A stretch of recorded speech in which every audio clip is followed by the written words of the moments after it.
अचानक अंगावर उठलेले लाल चट्टे, असह्य, तीव्र खाज इतकी की शांत बसवत नाही. काही वेळात कमी होते आणि पुन्हा अचानक परत येते. असं तुमच्यासोबत वारंवार होत असेल तर लक्षात ठेवा, हे केवळ साधं एलर्जी प्रॉब्लेम नाही.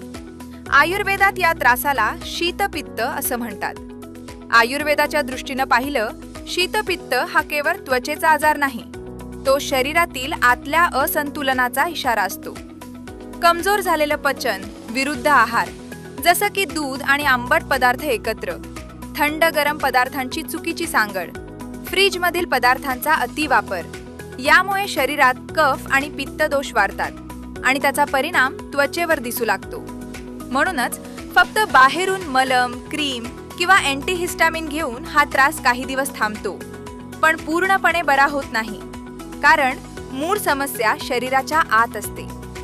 आयुर्वेदात शीतपित्ताच्या उपचारात फक्त लक्षणांवर नाही तर मूळ कारणावर काम केलं जातं.